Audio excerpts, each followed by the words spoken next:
नोएडा में। और मेरा नाम है राज और आप देख रहे हैं आपका अपना चैनल राज लोकतांत्रिक राज। तो बहुत बहुत स्वागत है दोस्तों आप सभी का एक बार फिर से आपके अपने यूट्यूब चैनल पर। और हमारे साथ हैं इस वक्त हमारे प्रिय दोस्त प्रियांशु। और प्रियांशु से आज हम इस टॉपिक पर बातचीत करने वाले हैं।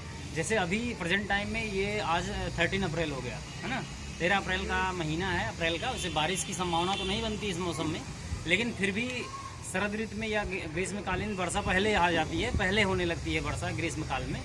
तो ये इस वर्षा का क्या कारण है और इस पे फसलों पर क्या प्रभाव पड़ेगा। जैसे प्रेजेंट टाइम में गेहूं की फसलें हैं हमारे यहाँ और सरसों भी हैं कहीं कहीं पे, जहाँ लेट वैरायटी सरसों बोई जाती हैं, सरसों है और भी बहुत तमाम फसलें हैं, चने की दाल वगैरह की फसलें भी हैं।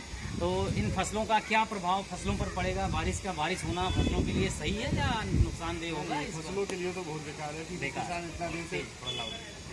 इतना दिन से अपना बुआई करते हैं, तो कटाई के टाइम बारिश हो जाएगी तो बहुत नुकसान है ना उनको। जी, नुकसान है फसलों का। तो सही है बिल्कुल। फसलों के लिए नुकसान इसलिए है क्योंकि अभी मेरे ही यहाँ है गेहूं बन गया है, भूसा नहीं बना है, तो उसके लिए नुकसान है। पशुओं को चारे के लिए समस्या बढ़ जाएगी आगे चल के। और ये प्रभाव आज यहीं तक नहीं डालता। एक चीज़ मैं और बताना चाहता हूँ, क्योंकि मेरा बैकग्राउंड एग्रीकल्चर से रहा है, तो मैं इसके बारे में थोड़ी सी और जानकारी इसलिए दूंगा कि मान लीजिए अगर बारिश हो गई और हमारा गेहूँ तो तैयार है, हमारे खाने के लिए आ गया, मशीन से कट गया, लेकिन जब भूसा बन नहीं पाया है तो फसलों जानवरों के लिए नुकसान हो जाएगा। और ये अगर भूसा मिला नहीं, पहला तो हमारे आर्थिक स्थिति को डगमगा देगा, यानी कि प्रभाव डालेगा हमारी एक फाइनेंशियल कंडीशन पर। उसके बाद जो है ये प्रभाव डालेगा आने वाली फसलों पर।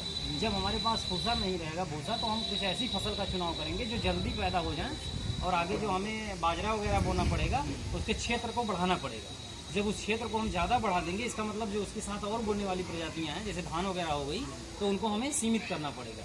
इसका मतलब है कि ये बारिश सिर्फ आज ही नहीं, ये बारिश हमें अगली फसलों तक नुकसान करेगी, यही कारण है। और बाकी जो सरसों वगैरह हैं, ये तो अगर बारिश हो गई तो सरसों उसमें जम जाती है। कटे हुए गेहूँ अगर लगातार 4 दिन बारिश हो गई थी उसमें अंकुरित हो जाते हैं, निकल जाते हैं आंखें उसमें, तो नुकसान होता है। तो इसीलिए और मौसम को आप दिखा दीजिए, कैमरामैन एक बार मौसम को भी दिखाएं और आसपास के लोगों को भी दिखाएं कैसे लोग अपने घरों से बाहर निकल कर और मौसम का आनंद लेते हैं।